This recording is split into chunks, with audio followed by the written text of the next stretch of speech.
All right, boys, we got George's buggy. We're doing some work to it. We got the trail dogs in the house. Make sure you guys hit the like, share, and subscribe button so we can get all the content out there. More people to see the videos. Hopefully, the more people we can help. Thanks for watching. Let's get started on the video. What's up, YouTube? We're gonna do got some new ribs and tires for the buggies at the Trail Dogs crew. George is here helping me. We just got his mounted. He's got 32 10 by 14 Maxxis Roxxzillas on some Alba Racing bead box. These are the sticky compound. I mean, look at that. That's impressive. These things are pretty sweet. They're pretty sweet. So we're gonna measure them. We're gonna do a multi-tire review here. Standing straight up, you're looking from the top lug 31 to 31 and a half ish. So that's pretty true to size, given how some tires, they'll say 31s and they ain't 31s. Like over here, we got 3 of mine already mounted. These are 31s. And I bought them a little big. I wanted 30s. And if you see, let's focus in here. If you see, they're about 30 and a half. I'd say 30 and a half, right on 30 and a half. So I wanted a true 30, so that's why I went with the 31 and a halves. So we're gonna show you guys how we mounted them and got them ready to rock and roll. So like I said, I got George here. We're gonna weigh them first. We're gonna start off weighing the System 3 SB4 bead locks, seeing what they are. We got them on the digital scale here. Right there's 15. For the most part, they weigh 14.8. And then once you get all the bolts in for the bead lock, they weigh 15.2. So we'll just say 15.2 once you get all the bolts in. So George is gonna pop them out. And we're gonna show you guys how we mounted them. The Terra Masters are a 2-side non-directional to where you can run this side as your outside or this side. They act like running one way or another is a big deal. I like the way the outside looks on the outside, the bigger looks. That's the way I'm going to run it. So what we're doing here is we got a 5-gallon bucket and we threw a box under it to keep the bucket from sliding around, and then we threw some rags on it to keep the rim from sliding on the bucket. So what George is going to do now is he's going to lube up the tire with some just dishwashing liquid and some water. Dishwashing liquid and some water. And then it also helps to lube up the wheel a little bit too.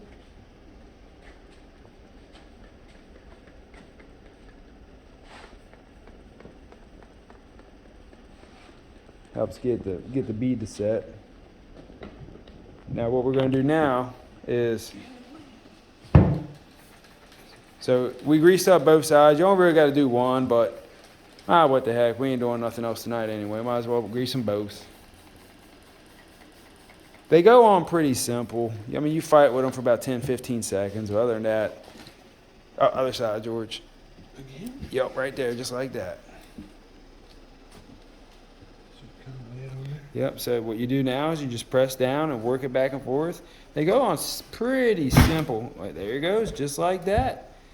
Simple as that. And then you want to make sure when you're doing this, there's a lip right here. You want to make sure, you see how George just had to move that lip in there? You want to make sure that lip is even all the way around. And this lip is. So these go on pretty smooth.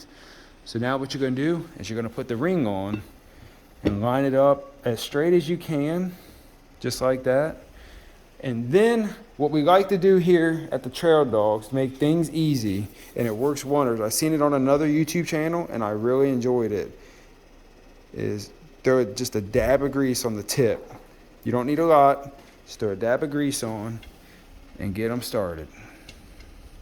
And when you're getting them started, you finger tight them. You don't drive them down yet. You get them finger tight.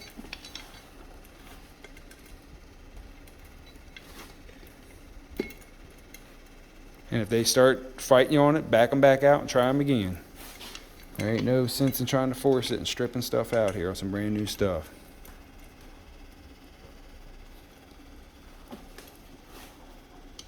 If you take your time here and do it this way, I mean, they go so smooth when you put this grease on, it's unreal. Ain't that right, George? That's right. Make things easier. I mean, just like that, we're all threaded, and there's not one that faulted us. The entire set of rims, not one faulted us. So what we'll do now is we'll take the little cordless impact and we'll drive them down in a crisscross pattern, back and forth, back and forth, back and forth, back and forth, until we get them all tied down. And then we'll go completely around it once with the impact, not really throwing the power to it, but kind of throwing the power to it, but not really cranking it all the way down. Because then we're going to go to 15 pounds of foot-pounds of torque. So we're going to skip that process and go to this next. Hold on a second. So we'll have George go ahead and start. I like starting at the valve stem, and then there's the dot right there. I like getting it as close to the valve stem as possible, so we might adjust this wheel and get it close to the valve stem. All right, now we got that yellow dot parallel with the valve stem, and we'll start at the valve stem. We'll crank it down a little bit and move on. Cross pattern.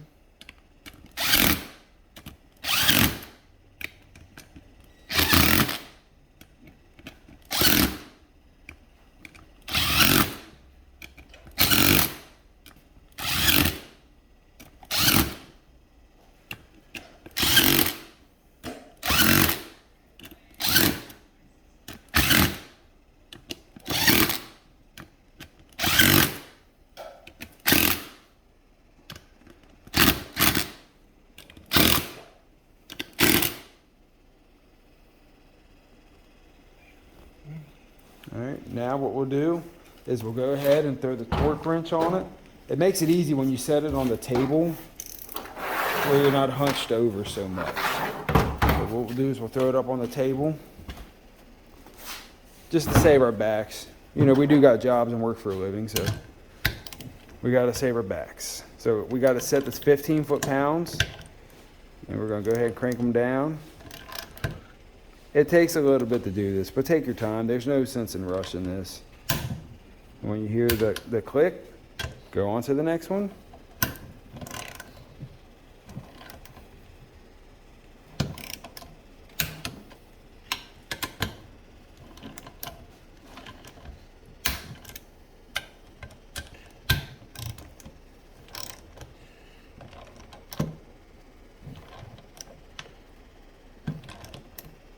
Yeah. Okay. All right, George is still tightening. And just keep working in it back and forth. It's nice to have someone help hold it. We should have threw a rag down to keep it from moving around, but it's all right. George is a highly trained professional.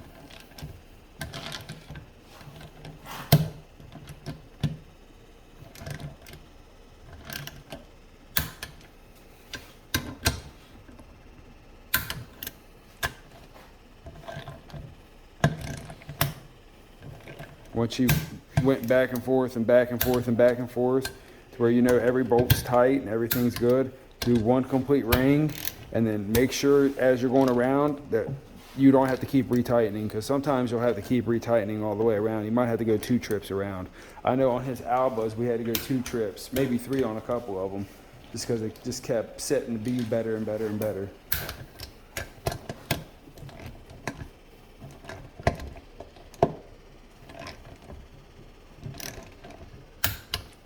There you go. Now George is working his way around.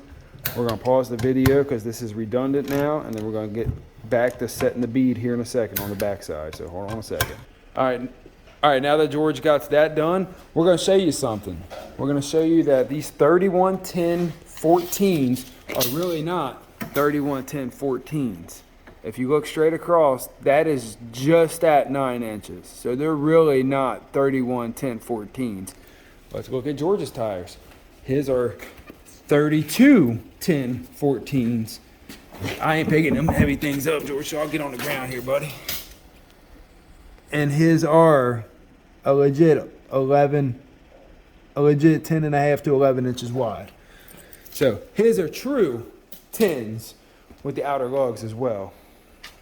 So now we're gonna go to setting the bead. Let's move this big old heavy thing. Now what you want to do when you're setting the bead is you want to take the spray, your dishwashing soap, and don't be shady. Don't be shy on giving it a bunch of juice here, because this helps you get it set. And then you want to roll it over here to the air compressor.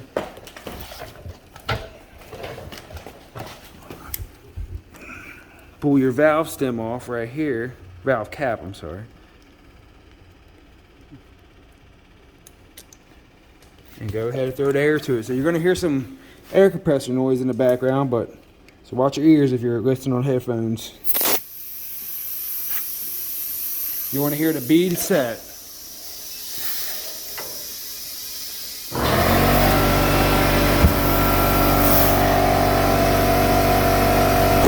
There it goes. I'm gonna air these up to about 14. Let's check, see where we're at now. We're at about 9.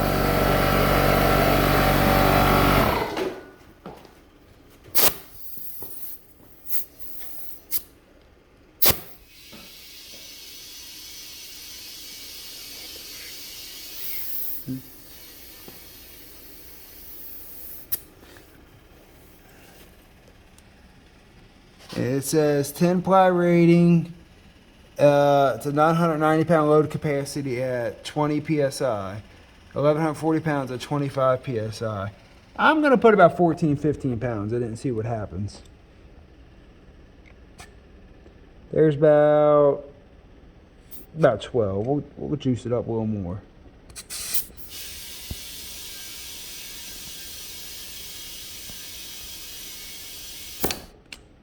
It don't take long to get there. And then I'll let it all out. There's right at 15-ish pounds. So we're gonna leave it there, see what happens. And then we're gonna take it over here and we're gonna weigh the whole package. We weighed the tires beforehand just to see what we got, but we're gonna weigh the whole package as a whole right now. Take it back over to the handy dandy scale.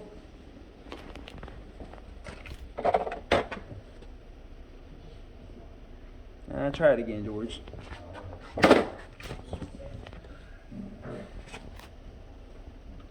Now set it on there and keep as much weight as you can off of it. 51 pounds, and that's basically what I got consistently when I did them all myself. Here's all the tire weights and stuff. There, see, you can pause this and look at it, but there's the System 3 wheels, 15.2 with all the bolts in, TerraMasters. They weigh 35.4 at 311014s. The System 3 and the TerraMasters weigh 51 pounds together. We got a XTR370 over in the corner. It's got about 100 miles on it. It weighed 41.4 pounds. The Alba Rock Crusher wheels, they weighed 15.2. The George's Roxxzillas weighed about 45. Some weighed 44 something, some weighed 45 something. So that's, I don't know why, but it's just what it is. And then his package together mostly weighed around 61 pounds. So there's that. Now we're gonna mount the buggies, my tires on my buggy, and then we're gonna mount George's tires on his buggy, and we're gonna do a comparison there. So that'll be a separate video, so thanks for watching.